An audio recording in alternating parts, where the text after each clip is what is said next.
Ok, donc dans cette vidéo, on va voir comment espionner les plus grands milliardaires de ce monde et les plus grands patrons. On sait tous que les plus grands milliardaires et les plus grands patrons des plus grosses entreprises du monde ont des actions dans certaines entreprises. Parfois ils achètent, parfois ils vendent. On sait pas trop ce qu'ils font, mais on sait qu'ils font plein de trucs et qu'ils font beaucoup d'argent avec ça. Il y a possibilité de savoir exactement quelle personne a acheté, quelle personne a vendu, quelle action elle a acheté, quelle action elle a vendu, pour combien et jusqu'à quand. On peut savoir tout ça, on va le voir justement aujourd'hui. Donc on a accès à toute l'activité boursière des plus grands patrons des plus grosses sociétés et des plus grands milliardaires du monde. Donc c'est vraiment très intéressant et c'est ce qu'on va voir aujourd'hui. Donc pour ça, je vais sur un site qui s'appelle Finviz. Donc c'est un site qui permet d'avoir plein d'informations sur différents sujets, sur la finance, principalement sur les actions aux États-Unis. Donc sur ce site, on retrouve des cartes comme ça avec les actions qui pèsent le plus, avec les performances de chacune des actions en fonction des secteurs. Donc ça c'est intéressant. On a aussi sur ce site un screener qui est vraiment très bien détaillé. On a aussi le détail sur les différentes paires du Forex qui ont le plus performé.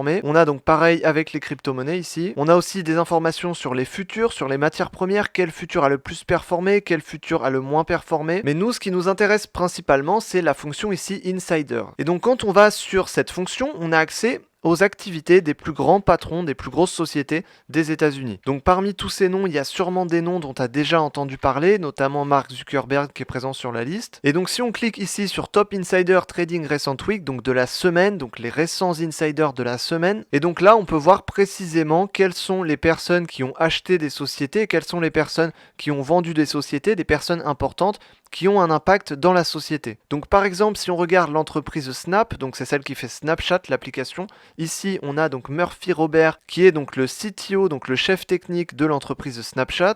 Ici, on voit qu'il a vendu ses actions le 25 octobre. Il a un total de 77 243 804 actions. Et ici, donc, on peut voir qu'il a vendu 950 000 actions le 25 octobre. Donc ici, le 25 octobre, on sait que le CTO de Snapchat a vendu 950 000 actions sur ses 77 millions à 54,7 $. Et du coup, ce qui est intéressant, c'est d'aller voir directement le graphique, à quoi ça correspond. On voit qu'il les a vendus à 54 $ à peu près, et on voit que c'est ici. Donc en fait, ce qui s'est passé, c'est qu'il a dû voir que l'action a fortement chuté ici. On voit qu'il y a eu une grosse chute, et donc là, sur cette grosse chute, on voit que le CTO de Snapchat, il s'est dit, l'action elle a beaucoup chuté, je vais m'en débarrasser d'un peu, et donc du coup, il a revendu pas mal de ses actions. Il en a quand même encore beaucoup, mais on voit qu'il a vendu des actions au moment justement où l'action a chuté. Donc voilà, ça c'est pas forcément un signe positif. Si on veut l'utiliser comme ça, c'est pas forcément un signe positif que quelqu'un d'une entreprise comme ça revende une partie de ses actions au moment même où ça a chuté. Il devrait plutôt se passer l'inverse. Donc ça aurait été l'inverse, ça nous aurait plutôt poussé à ce que l'action remonte, mais là on voit qu'il vend une partie de ses actions. Alors pour lui c'est pas énorme par rapport au nombre d'actions qu'il a, mais quand même on voit qu'il vend ses actions à ce prix-là après une chute. Donc il a sûrement dû avoir peur de la chute et du coup il a vendu une partie de ses actions. Si on regarde ici, on voit qu'on a par exemple Mark Zuckerberg qui ici, donc patron de Facebook, donc COB et CEO de Facebook, qui le 21 octobre a vendu des actions. Donc alors là-dessus on n'a pas tous les chiffres, mais si on clique sur lui, on voit que de toute façon il fait que vendre ses actions depuis déjà de nombreux mois. Donc de toute façon voilà, il vend ses actions au fur et à mesure. Et si on regarde sur le graphique, lui par exemple, je pense pas que ce soit lié au cours de Facebook, à moins que peut-être, mais en tout cas voilà, on voit que le prix de l'action faisait que monter, donc il en a vendu au fur et à mesure. Je pense qu'il doit avoir des bonnes parts et du coup il doit possiblement vendre au fur et à mesure, peut-être pour qu'il y ait quelqu'un d'autre qui prenne la relève, on sait pas. En tout cas lui par exemple, on voit que depuis quasiment un an il fait que vendre ses actions constamment, donc pour le coup là-dessus on peut pas vraiment en tirer de conclusion. Donc j'ai trouvé un super exemple ici, on voit qu'on a Styling Robert, donc c'est une entreprise ici, Texas Capital Bank Shares, donc une entreprise, on voit que c'est le directeur de cette entreprise, et si on regarde exactement, et donc dans le détail de ce qu'il a fait, on voit que ici en 2019, en 2020, il vendait son action, donc c'est le directeur de cette entreprise et il vendait son action, et on voit que depuis quelques temps, depuis octobre à peu près, il commence à racheter son action. Donc là, depuis le 30 octobre, on voit qu'il achète l'action.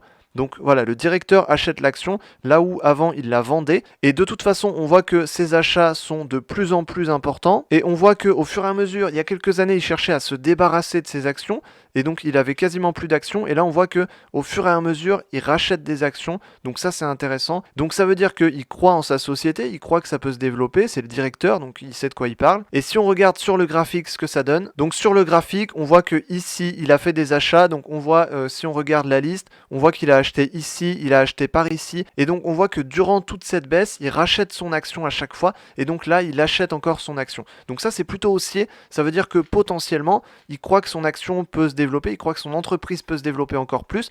Là où il y a quelques années, il était plutôt à la vente. Son entreprise ici, c'était dans les années ici 2019-2020. Donc l'entreprise était au plus haut. Il a vendu des actions par ici.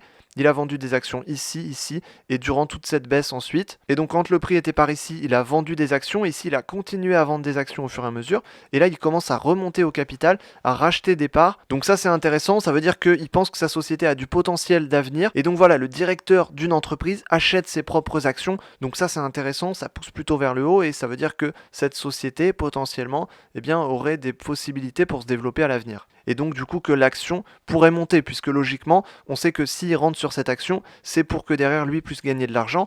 Donc c'est des investissements qui derrière vont avoir un retour. Donc si un patron achète ses propres actions, c'est qu'il sait que en principe son action va monter et qu'il va pouvoir faire une plus-value, puisque le patron, par définition, c'est le mieux placé pour contrôler la société. Donc sur ce tableau, on a des informations qui sont vraiment très puissantes, vraiment très utiles. Si on regarde ici, on a vu donc Snapchat, on a vu une autre entreprise. Si on regarde ici, j'ai vu qu'il y avait un autre Snapchat ici. Donc on voit que le CEO de Snapchat, donc c'est le patron. Donc le patron de Snapchat ici a vendu des actions le 25 octobre aussi.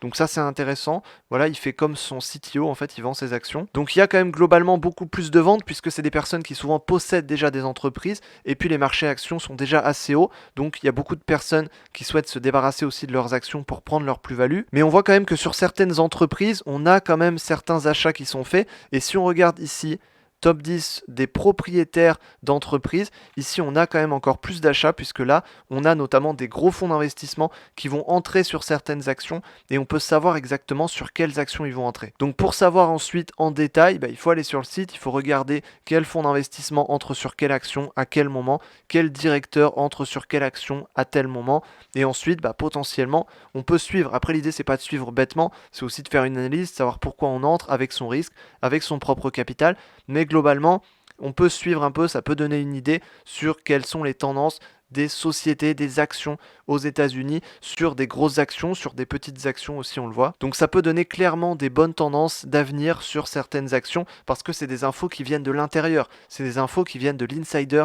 de la société ou alors de gros fonds d'investissement qui ont des relations à l'intérieur. Donc c'est des infos qu'on peut pas forcément avoir. Donc c'est parfois des décisions qui sont motivées sur des critères qu'on peut pas avoir, qui sont pas publics. Donc c'est ça la puissance du truc. Donc voilà, en tout cas c'est un outil qu'on peut vraiment utiliser, notamment si on trade les actions aux États-Unis. Il y a surtout ça aux États-Unis et c'est très puissant.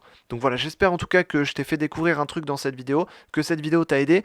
Si cette vidéo t'a aidé, n'hésite pas à cliquer sur le pouce bleu juste en dessous de cette vidéo, ça soutient. Et puis tu peux t'abonner à la chaîne YouTube, il y aura d'autres vidéos sur l'investissement en bourse et le trading. Donc j'espère que cette vidéo t'a plu et je te dis à la prochaine dans une autre vidéo. Salut!